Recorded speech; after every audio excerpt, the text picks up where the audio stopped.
जय श्री राम। धन प्राप्ति के 10 आसान उपाय।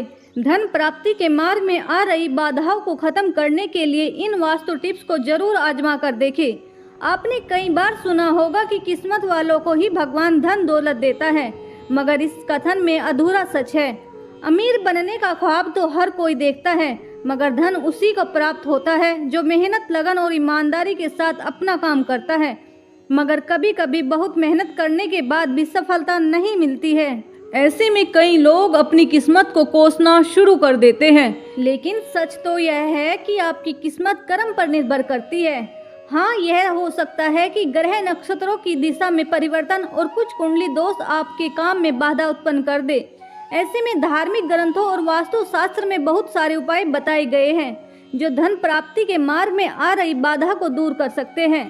धन प्राप्ति के मार्ग में बाधा तभी आती है जब आपकी कार्य करने की दिशा ठीक नहीं होती, मन में नकारात्मकता होती है या फिर किसी वास्तु दोष के कारण आप काम को सही से नहीं कर पाते हैं। इस स्थिति में कुछ उपायों को आजमा कर आप इन बाधाओं को दूर कर सकते हैं।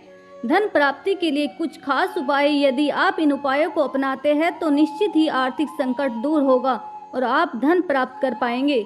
व्यापारियों के लिए धन प्राप्त करने के उपाय। यदि आप व्यापारी हैं और आपको रात के समय कभी भी चावल, सत्तू, दही, दूध, मूली आदि चीजें नहीं खानी चाहिए। इतना ही नहीं, अगर आप सफ़ेद चीज़ों को खाने से परहेज करते हैं तो यह और भी अच्छा होगा। ऐसा करने से आपका आर्थिक पक्ष हमेशा ही मजबूत बना रहेगा। अगर बहुत समय से आपका व्यापार अच्छा नहीं चल रहा है तो आपको शुक्रवार के दिन चावल और मिश्री को सफ़ेद रुमाल में बांधकर देवी लक्ष्मी को पहले अर्पित करना है और फिर नदी के बहते जल में प्रवाहित कर देना है। इससे धीरे धीरे आपके काम में आ रही बाधा टल जाएगी। इसके साथ ही आपको इस बात का भी ध्यान रखना चाहिए कि सुबह जब आप अपने काम के लिए निकले तो मस्तक पर शुद्ध केसर का तिलक लगा कर जाए। घर के मंदिर में इस तरह करे पूजा। घर के मंदिर में हमेशा लाल कपड़ा बिछाकर उस पर भगवान की मूर्तियां और तस्वीर रखे। इसी तरह अपनी तिजोरी में भी लाल कपड़ा बिछाए और उसमें पैसे और जेवर रखे। इतना ही नहीं, नियम से सुबह और शाम मंदिर में आरती करे और अगरबत्ती दिखाए। मंदिर के साथ साथ तुलसी के पौधे पर रोजाना घी का दीपक जलाए। इससे घर में माता लक्ष्मी का प्रवेश होता है। प्रत्येक पूर्णिमा के दिन देवी लक्ष्मी की पूजा करे और उन्हें साबूदाने की खीर का भोग लगाए। इसके साथ ही घर के हर सदस्य को प्रसाद देने के बाद खुद भी उसका सेवन करे। वास्तु अनुसार घर में जरूर करें ये काम। शास्त्रों में रंगोली का बहुत महत्व बताया गया है। अगर आप रोजाना सुबह स्नान करने के बाद घर के मुख्य द्वार पर रंगोली बनाती है तो इससे घर में सकारात्मक ऊर्जा का प्रवेश होता है। रंगोली के साथ ही एक लोटे में जल भरकर भी मुख्य द्वार पर रखना चाहिए। ऐसा करने से धन की देवी माता लक्ष्मी प्रसन्न होती है। घर के मंदिर में शंख जरूर रखें।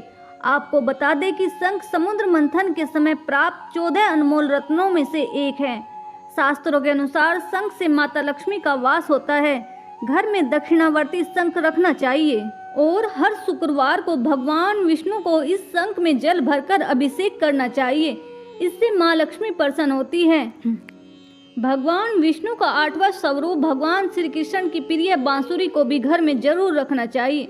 इससे परिवार में प्रेम की भावना बनी रहती है और सदस्यों को एक दूसरे का सहयोग मिलता है। साथ ही घर में धन, वैभव और सुख समृद्धि की कोई कमी नहीं होती है। किसी शुभ मुहूर्त में आप लाल धागे में 7 मुखी रुद्राक्ष बांध कर गले में धारण कर ले। ऐसा करने से धन लाभ होता है। सफेद वस्तुओं का दान करने से माँ लक्ष्मी अति प्रसन्न होती है। अगर आप सफेद रंग के कपड़े, तिल या अन्य वस्तुओं का दान करते हैं तो आपके घर में सुख संपत्ति का प्रवेश होता है। हिंदू धर्म से जुड़ी हुई ऐसी ही वीडियोज देखने के लिए आप हमारे चैनल को लाइक और सब्सक्राइब करें। Thank you for watching.